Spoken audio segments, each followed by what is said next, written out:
হাতে যদি এমন 5 দিন কি 7 দিনের ছুটি থাকে তাহলে বেরিয়ে পড়া যায় নর্থ বেঙ্গলের উদ্দেশ্যে।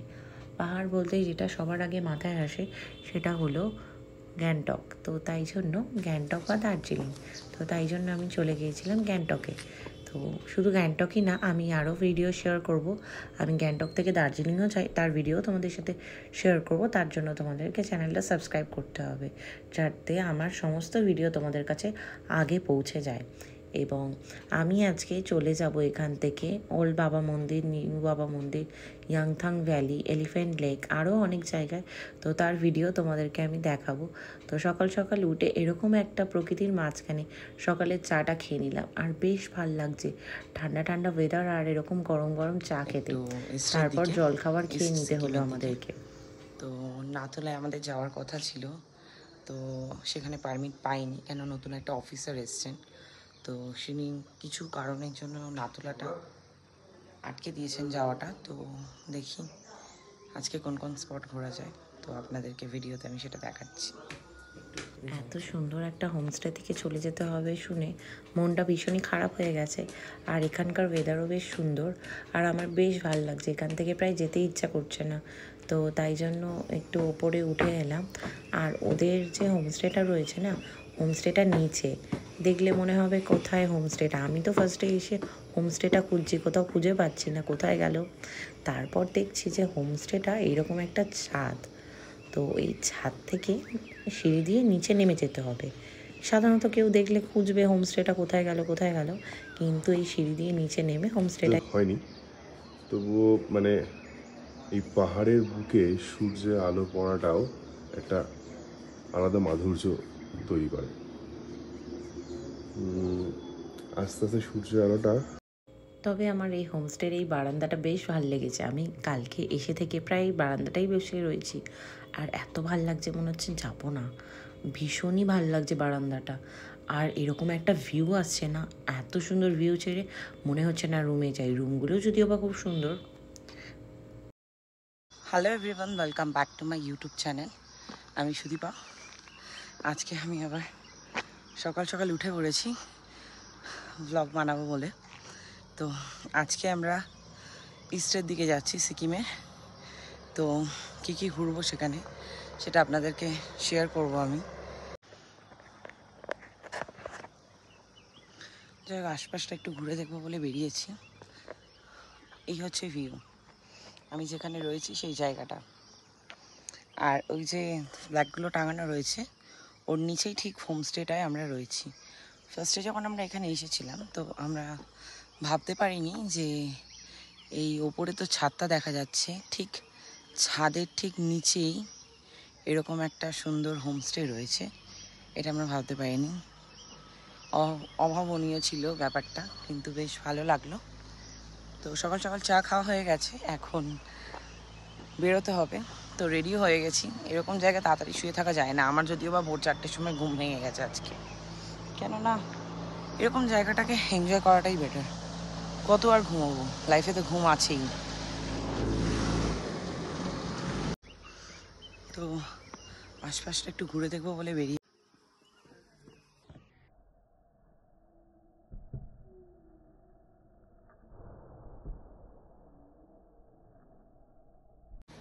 এত সুন্দর ভিউ সকাল সকাল, আর তার সাথে এক কাপ চা, আর কিছু চাই না। জাস্ট পাহাড়ের ভিউটা আপনারা দেখুন, দুর্দান্ত, জাস্ট অভাবনীয়, কোনো কথা হবে না। তো আমি একটু যাই ওই পাশে, একটু হেঁটে দেখি যে এই প্রকৃতিটা কীরকম, জায়গাটা কীরকম, একটু দেখা দরকার। খুবই সুন্দর, কোনো তুলনা হয় না জাস্ট এই হোমস্টেটার আর এই জায়গাটার। মারাত্মক সুন্দর এই ভিউ। আগের দিন আমরা বাদামচেনে এই লোটাস হোমস্টেতে এসে ভীষণই টায়ার্ড হয়ে গেছিলাম, তাই জন্য আর বাইরের ভিডিও করা হয়নি। রুমে গিয়ে পুরো রুমটাকে এনজয় করেছিলাম এবং আপনাদেরকে রুমের ভিতরে ব্যালকনির সমস্ত ভিডিও শেয়ার করেছিলাম এর আগের ভিডিওতে। তো আজকে আর ভিতরে থাকলাম না, আজকে ভাবলাম একটু বাইরেটা ঘুরিয়ে দেখাই যে কীরকম ভিউ থাকতে পারে এরকম একটা জায়গায়। তো আমি আমার চ্যানেলে এর আগের ভিডিওতে পদমচেনের তো লোটাস হোমস্টে এবং ড্রাইভারের নাম্বার এবং ট্যুর প্ল্যানারের নাম্বার আমি আমার স্ক্রিনে এবং ডেসক্রিপশানে শেয়ার করেছি। তো যারা এখানে আসতে চান বা আগামী দিন আসবেন, তো তারা সেই নাম্বারটা কন্ট্যাক্ট করতে পারেন। তাতে আপনাদের অনেকটা হেল্প হবে আসার জন্য, যদি আপনাদের এই হোমস্টেটা পছন্দ হয়ে থাকে তাহলে। জিলে জরা জিলে জরা। বাহ, আমরা কি ম্যাচ করে খাচ্ছি রে ভাই।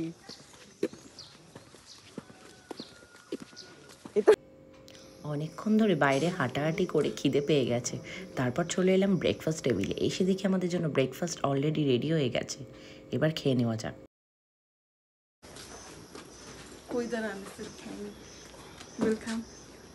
তাহলে উসকো উসকো উসকো উসকো।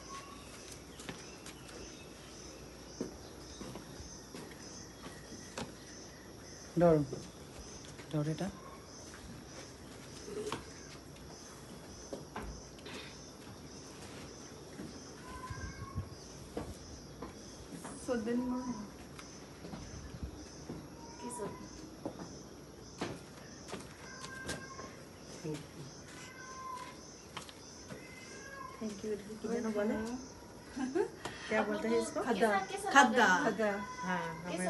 এনার নাম হচ্ছে পাসান। এনারা দুই বোন এই হোমস্টেটা চালান।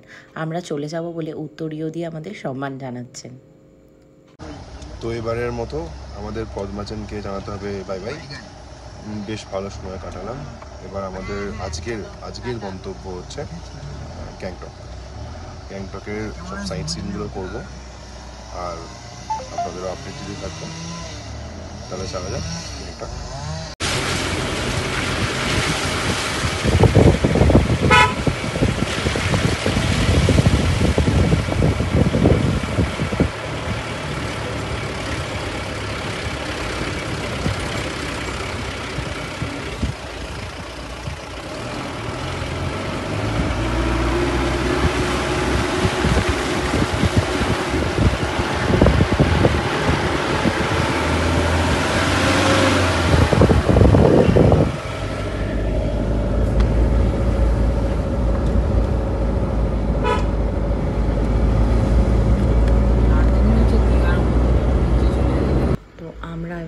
পদমচেনকে গুড বাই বলে বেরিয়ে পড়লাম গ্যাংটকের দিকে।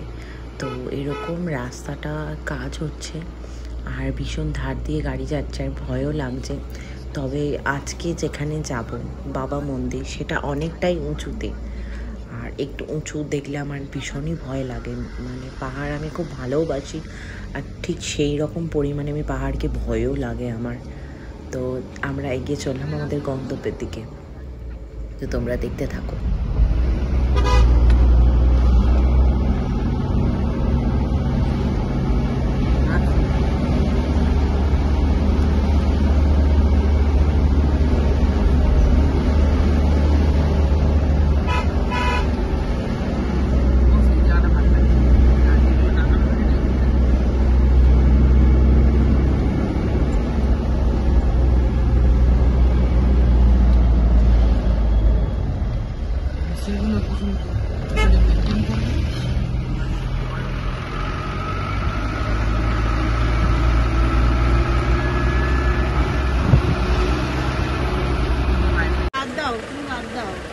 হঠাৎ করে এই যে এতটা উঁচু বল হঠাৎ করে।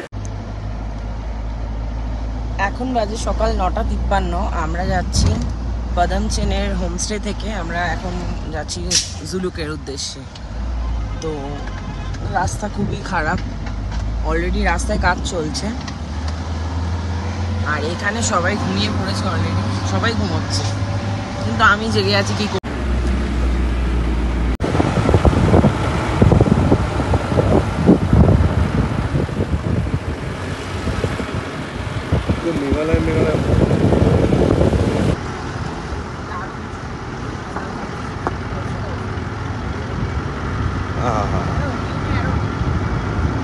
I have already started a video.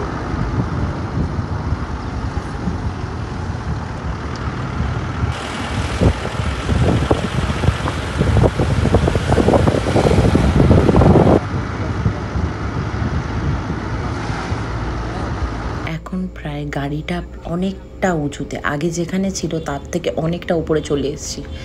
আর আমার মাসির একটু ভয়ও লাগছে আর একটু শ্বাসকষ্টও হচ্ছে, মানে অনেকটা উঁচুতে, মানে নিচের দিকে তাকালে মানে ভীষণই ভয় লাগছে। যারা ধারে বসেছে বিশেষ করে তাদের তো ভীষণই ভয় লাগছে।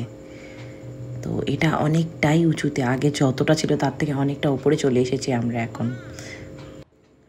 যত সময় বাড়ছে গাড়িটা ক্রমশ আরও ওপরের দিকে উঠছে, আর ওপরের দিকে উঠছে মানে ভয়ও লাগছে ভীষণ পরিমাণে। মানে আমাকে তো দার্জিলিং ঘুরেছি, বাট দার্জিলিং কিন্তু এতটা উচ্চতায় নয়, এটা অনেকটাই বেশি উচ্চতায়, আর রীতিমতো ভীষণ ভয়ও লাগছে। আর আমার একটু পাহাড়, এবার আমরা মেঘের ওপরে, আর মেঘ আমার থেকে নিচে, এত সুন্দর যে ব্যাপার, এত সুন্দর প্রকৃতি, মানে না দেখলে শেষ হয় না মনে হয়। আর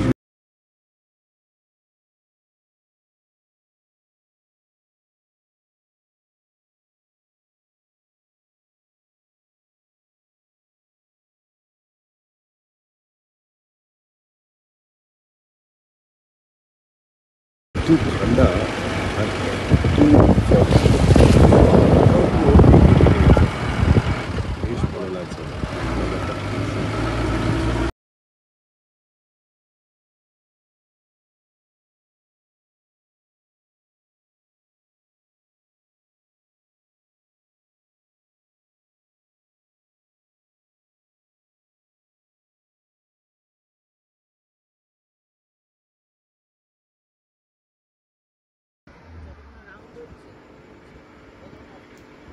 এতক্ষণ যেই জায়গা ছিল তার থেকেও এখনও উপরে উঠে গেছি। এখন প্রায় আর পাশে কিছু দেখা যাচ্ছে না, কাদের দিকে না দেখা যাচ্ছে গাছ, না দেখা যাচ্ছে পাহাড়ের নিচে, না কোনো জনবসতি, পুরো মেঘে ঢেকে গেছে। এখন প্রায় মেঘটা নিচে বলতে গেলে, আর আমরা অনেকটাই উপরে মেঘের থেকে। তো ভীষণই মানে ভয় লাগছে আর বেশ ভালোও লাগছে ভিতরে। মেঘ ভেসে বেড়াচ্ছে।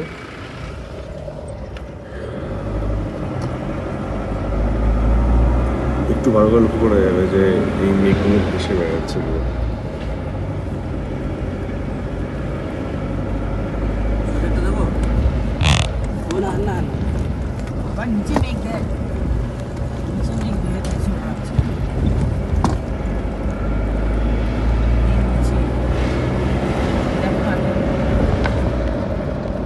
আমরা জুলু ক্রস করে চলে এসেছি, এখন আমরা জিগজ্যাগ রোডের দিকে আরো টপে উঠছি। আর যত উপরে উঠছি টেম্পারেচার ততই ঠান্ডা হচ্ছে। অবশেষে আমরা সেই ভিউ পয়েন্টে পৌঁছে গেছি যেখান থেকে জিগজ্যাগ রোডটাকে দেখা যাবে। তো চলো তোমাদেরকে একটু ঘুরিয়ে দেখাই কেমন লাগছে এখান থেকে, আর আশপাশটা পুরো। আমরা চলে এসেছি এখন গণেশ ভিউ পয়েন্টে, যদিও আমার ভয়েসটা খারাপ আসছে, ধরে গেছে গলা।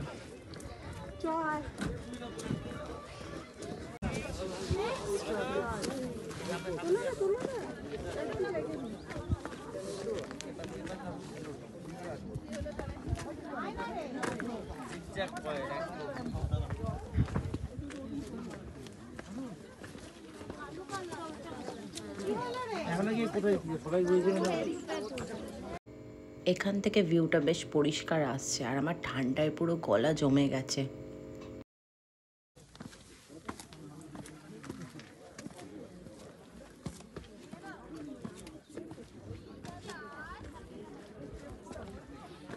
আমরা এখন জুলুক থেকে চলে যাচ্ছি নেক্সট ডেস্টিনেশনের উদ্দেশ্যে। এখানে দাঁড়িয়ে রয়েছে, ও মালটা তো নিচে তাকিয়ে আমাদের বলা উচিত। দেখা যাক আমাদের নেক্সট ডেস্টিনেশন কোথায়।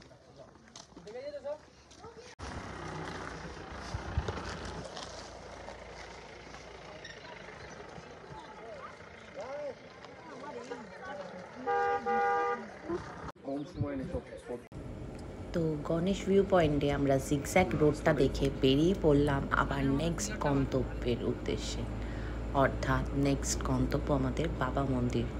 তো যাওয়া যাক। আর পুরো রাস্তাটা দেখছেন কীরকম ফগি, এরকম রাস্তায় মানে গাড়ি যারা চালায় তারা কতটা রিস্ক নিয়ে চালায়।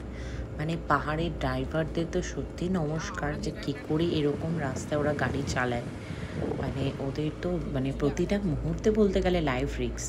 মানে এটা কি ওদের কাছে মানে খুব ইজি ব্যাপার? মানে আমার জানতে ইচ্ছে করে যে ওদের কি এরকম রাস্তায় গাড়ি চালাতে ভয় লাগে না? বেশিরভাগ দেখেছি পাহাড়ে যাদের ছেলেদের প্রফেশন, তারা কিন্তু ড্রাইভারই করে বেশিরভাগ ছেলেরাই। আর মেয়েদের দেখেছি অনেকটা মানে খুব হার্ডওয়ার্ক করে এখানকার লোকেরা। আমরা তো এরকম পারবোই না, মানে এরকম ওয়েদারে মানে ওদের কি ভয় লাগে না? মানে সাহসটা তো আমাদের থেকে অনেক তুলনায় রাস্তায় অনেকটাই ফগ কেটে গেছে বলতে গেলে, কিন্তু মাসির মধ্যে থেকে এখনও ভয়টা কাটেনি, ভীষণ পরিমাণে ভীতু আর ভয় পাচ্ছে। আর ভয় পাচ্ছে বলে কোনো কথা বলছে না। অন্য সময় প্রচুর বকবক করে, এখন মানে ভয়ে একটা মানুষ চুপ হয়ে গেছে, কোনো কথা বলছে না। পরে আমাদেরকে বলে যে ভীষণ পরিমাণে নাকি শ্বাসকষ্ট হচ্ছিল, তাই জন্য কোনো কথা বলছে না। আর নিচের দিকে তাকালে মাথা ঘুরছে আর ভীষণ পরিমাণে ভয় লাগছে, হাত পা ঠান্ডা হয়ে যাচ্ছিল, তো তাই জন্য নাকি কথা বলছিল না। এরকম কেউ করে, যদি প্রবলেম হয় তো সেটা তো বাড়ির লোককে জানানো উচিত, নাহলে আমরা বুঝবো কী করে যে কী হচ্ছে। তো যাই হোক, তারপরে একটু অক্সিজেন দিয়ে একটু কোনোরকমভাবে সুস্থ করা গেল। তারপর আমাদের গাড়ি তো এগিয়েই চলেছে, মাসি ভাবছে কখন একটা কোনো গন্তব্যে পৌঁছবে।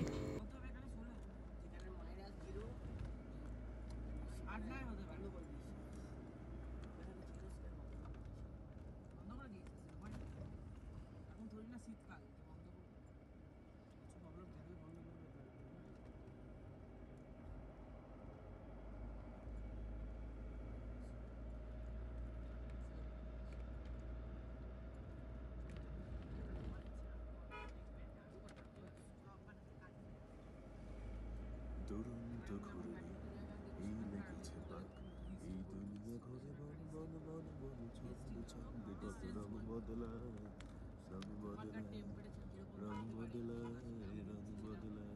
मोहब्बत गई भाड़ में, हम आ गए पहाड़ में।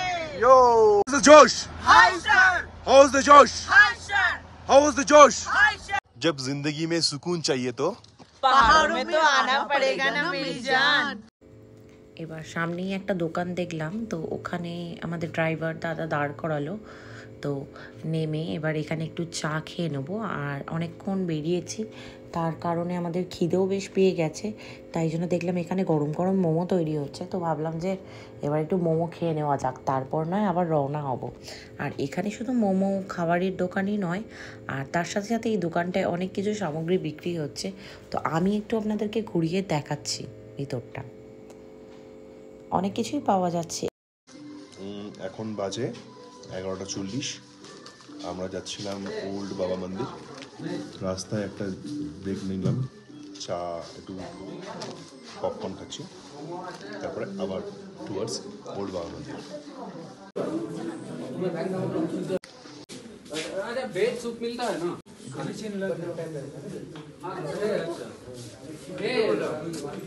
सूप का कि चिकन सूप का भी ना, वेज सूप का।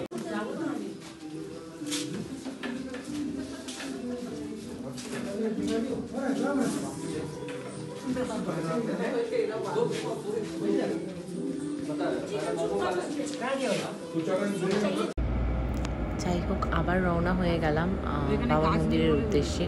এরপর বাবা মন্দির পৌঁছেই আমি ভিডিও করছি।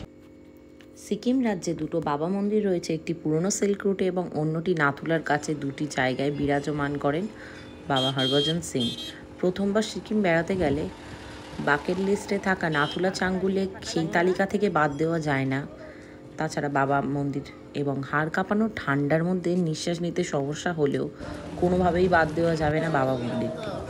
সিকিম থেকে এই রুটে বেড়াতে গেলে বাবা মন্দির 12 মাস পর্যটকদের ভিড় লেগে থাকে। মন্দির ঠিকই, কিন্তু সেখানে কোনো ঈশ্বরের বাস নেই, তিনি থেকেও রয়েছেন।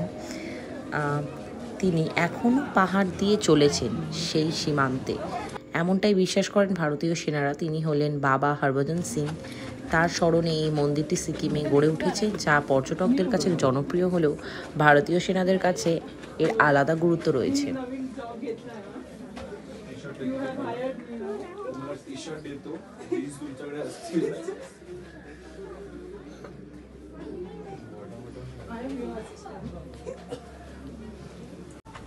चला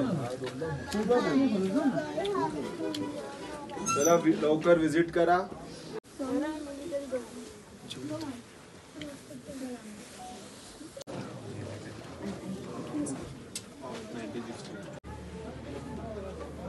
1965 সালে মাত্র 19 বছর বয়সে ভারতীয় সেনাবাহিনীর পাঞ্জাব রেজিমেন্টে যোগ দেন তিনি। 1968 সালে 22 বছর বয়সে হরভজন সিং কর্মরত ছিলেন নাথুলায়। তার বছরখানেক আগে এই অঞ্চলে সাক্ষী ছিল ইন্দো চীন যুদ্ধের।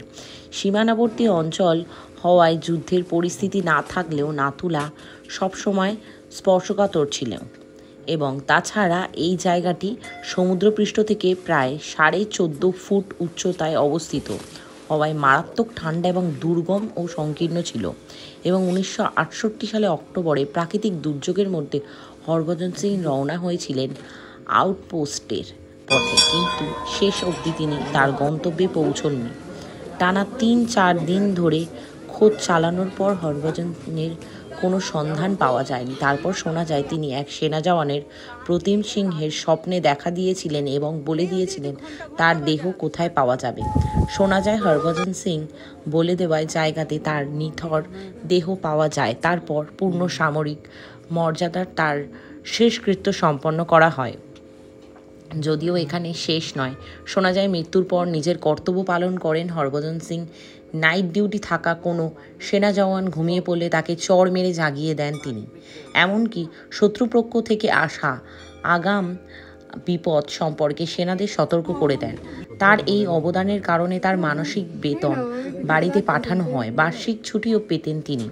তার জন্য আলাদা করে ট্রেনের সিট বুক করা হতো, তার ব্যাগ পৌঁছানো এবং গোছানো হতো এবং 3 সেনা জওয়ান তার বাড়িতে সেটা পৌঁছে দিতেন। 14 বছর পর আগেও এই রীতি পালন করা হতো। বাবা মন্দির হরভজন সিংয়ের সামরিক উর্দি জুতো সযত্নে সংরক্ষণ করা আছে, তার জন্য বিছানাও তৈরি করা হয়েছে। নাথুলার কর্মরত সেনা জওয়ানদের দাবি সেখানে মাঝে মাঝে হরভজন সিং বিশ্রাম নেন এবং বিছানা এলোমেলো হয়ে যায় একই এবং জিনিস দেখা যায় তার জুতোর ক্ষেত্রেও। জুতোতেও মাঝে মাঝে কাদা ধুলো লেগে থাকে, অথচ হরভজন সিং কোনো জিনিস এক চুল এদিক থেকে ওদিক হওয়া পছন্দ করেন না। এই বিশ্বাস থেকেই ভারতীয় সেনা জওয়ানরা শুরু করে পর্যটকেরা সিকিম গেলেই ঘুরে আসেন এই বাবা মন্দির।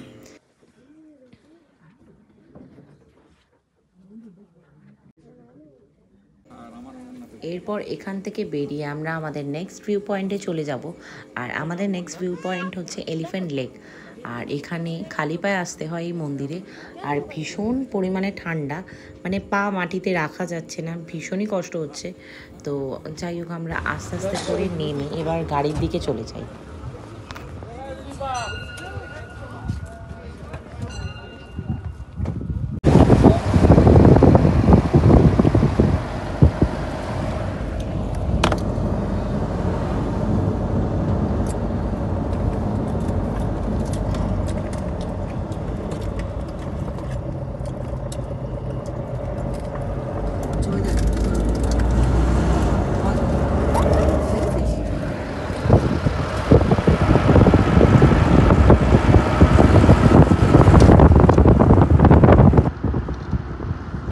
এলিফ্যান্ট লেক সামনের দিকটা সুর, তাই জন্য এলিফ্যান্ট লেক বলে। ও হ্যাঁ তো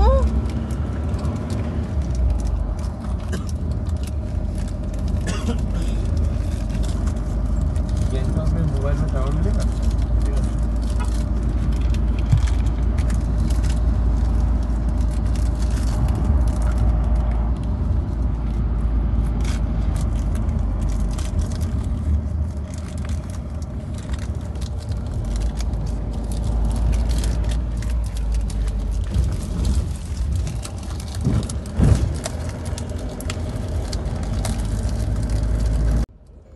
এরপর আমরা এখান থেকে বেরিয়ে চলে যাই নিউ বাবা মন্দিরের উদ্দেশ্যে। আর ভীষণ পরিমাণে ঠান্ডা, আর আমাদের জ্যাকেটগুলো ওপরে রয়েছে। সবাই ভাবছে যে আমাদের কি ঠান্ডা লাগছে না এরকম ওয়েদারে।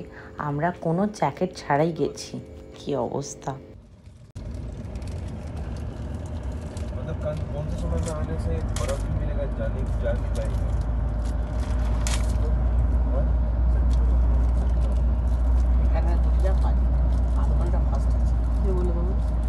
পাহাড়টা দেখো সিঙ্গুলার পাহাড় একটা। ইন্ডিয়া দিকে কখনো হয় না।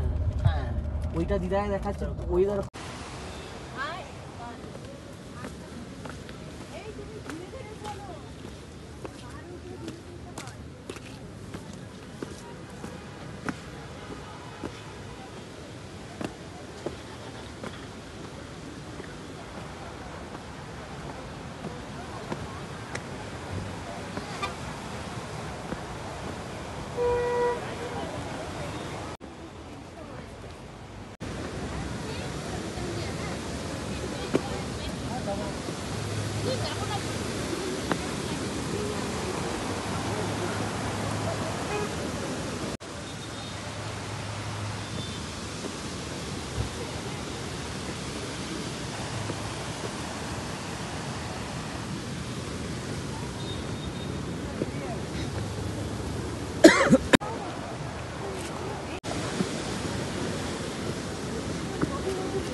তোমরা তাড়াতাড়ি করো।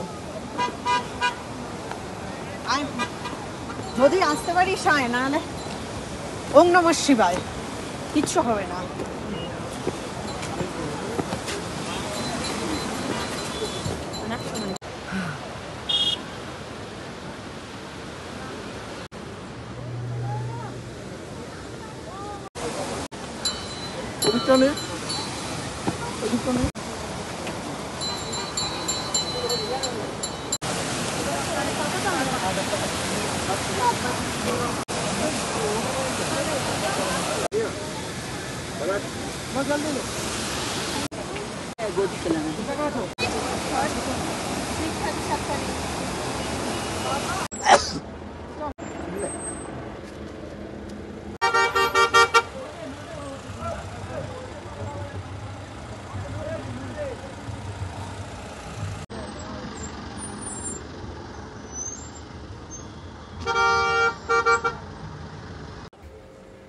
তো এখন আমরা চলে এসেছি ছাঙ্গু লেকে। আর ছাঙ্গু লেকে দেখতেই পাচ্ছেন যে কতটা পরিমাণে জ্যাম, আর জ্যাম কাটিয়ে গাড়িগুলি এগোনোর চেষ্টা করছে। আর এখানে সবথেকে আমার যেটা খারাপ লাগে, এখানে যে এখানকার যে গরুগুলো রয়েছে অর্থাৎ ইয়াকগুলো, তাদের নাকে একটা ইয়ে দিয়ে শিকল পরানো থাকে আর সেটা দিয়ে টানে। আর এখানে যে পর্যটকরা রয়েছে ওই ইয়াকের ওপর করে ঘুরছে, আর বেচারা ইয়াকগুলোকে টানছে দড়ি দিয়ে, আর ওদের নাকের শিকলটা টান পড়ছে। আর বেচারা চোখগুলো দেখলে মনে হবে ছলছল করছে, যেন কাঁদছে। তো খুবই খারাপ লাগছে, আর ঠান্ডার মধ্যে কীরকম জড়সড়ো হয়ে রয়েছে। আর এখানকার গরুগুলোর এইরকম ঠান্ডার জন্যই এতটা পরিমাণ লোম ওদের।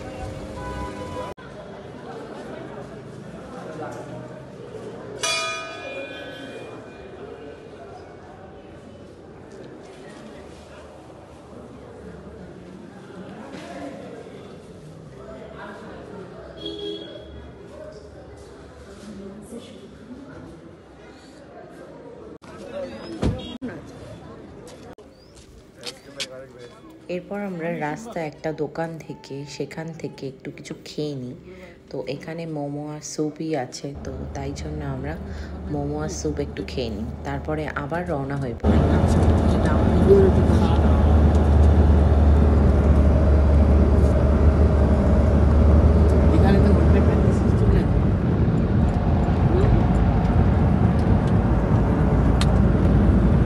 রাস্তায় ফলস দেখতে পেয়ে একটু নেমে ফটো তুলে নিই।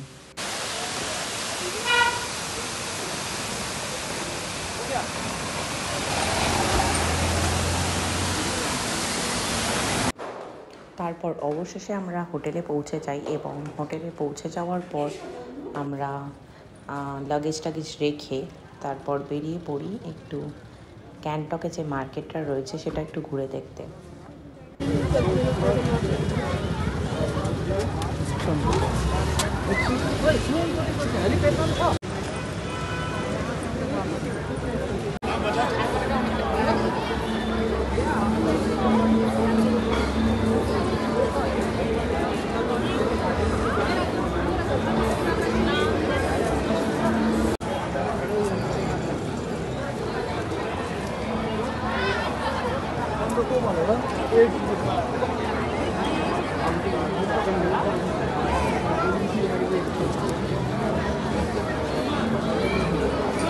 সবাইকে যারা করেছে ওই ইন্টারেস্ট লাগবে করেছে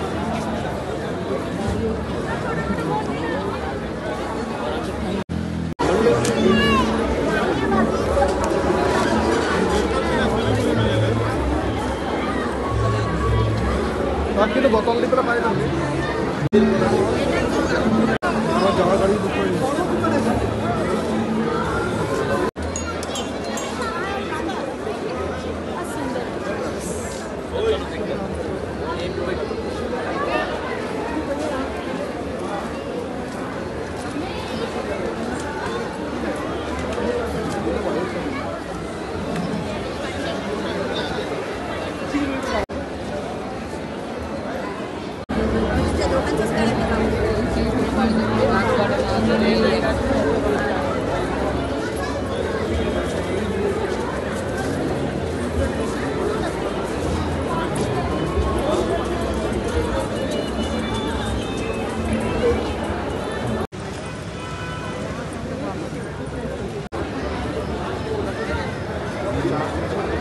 পুরো প্রপার জায়গায় বল।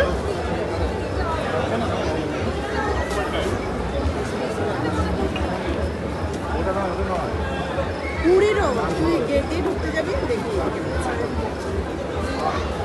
লাদাখ, এখন আমার তো আছে লাদাখ।